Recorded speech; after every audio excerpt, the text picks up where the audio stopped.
Hi there, Julietta Skoog here. I'm the early years lead at Sproutable, and I am going to show you how to use the Early Childhood Educators Toolcards from Positive Discipline.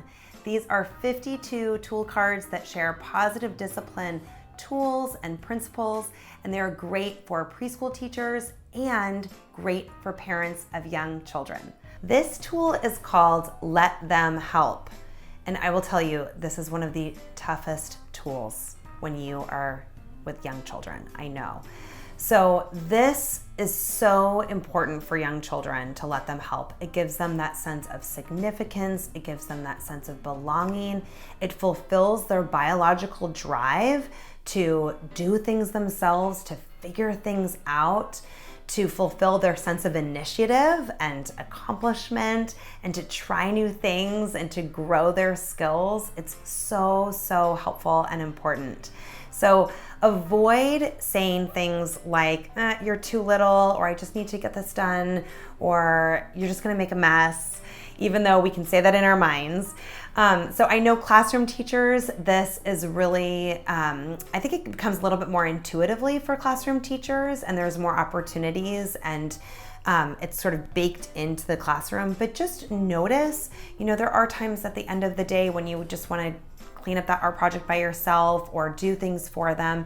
And there's often those, I call it the low-hanging fruit, for parents and caregivers to just find those little windows when they are trying to connect with you, or they seem like they're just needing a little extra, to draw them in a way that is helpful. So not just dropping what you're doing and giving them that full attention, but really drawing them in and say, oh, I'm so glad you're here. I could really use some help. Developmentally, you can break skills down. So it might just be, how about you put out the plates and then I'll follow you with the napkins, or likewise, I'll put out the plates and then you can put a napkin at each one. And when you can demonstrate the skill first, when you can demonstrate it instead of just seeing it verbally, that gives them a better chance for success also. So keep slicing the skill thinner, finding one little way that they can help. I always tell parents and caregivers, I'm sure that you can find a way. We can be creative enough to find one way that they can be included, one way that they can help, even if it's just holding a dustpan and getting a little brush and saying, oh, I'm so glad you're here. I really need some sweeping over there. Or having a spray bottle with some water and saying, oh, I'm so glad I really need your help with watering the plants. Can you go spray some plants? And then, of course, this, it really is not about the outcome. It's not about them doing it so perfectly. It's just about the experience and the confidence and their self-esteem and growing that skill. So when they've done it as much as they want to do, then you can just smile and say thank you. And then just remember, keep your standards realistic, just keep your appreciation. And this tool specifically is different from when we talk about jobs or contributions or chores. This is just the idea of let them help, Open up those opportunities for them to feel that significance, feel that belonging, and also recognizing when they are trying to make that bid for connection or they're seeking some attention, that when you can draw them in to let them help in that way, then there's really that opportunity to invite more cooperation for them to feel proud, and that's going to have a ripple effect for later behavior as well. And often kids, they want to be close to us. They want to do what we're doing. That's how they learn. They see us doing something and they say, oh, can I try it? So finding ways to, again, let them just try it for a moment, as you go and do something else and then come back.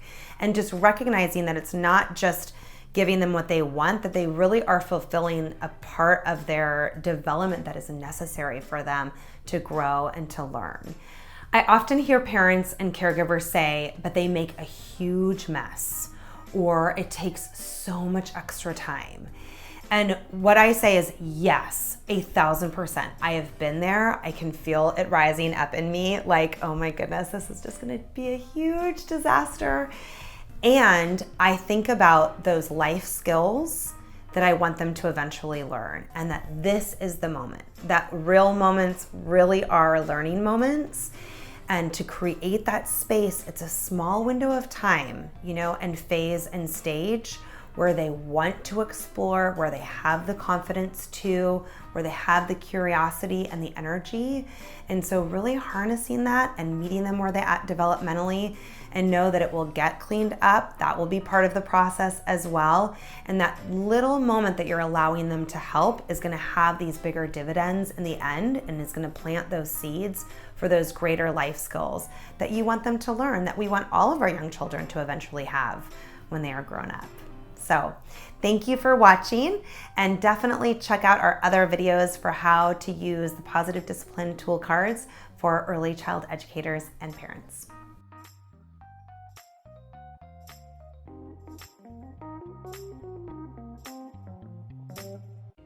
Real moments are learning moments.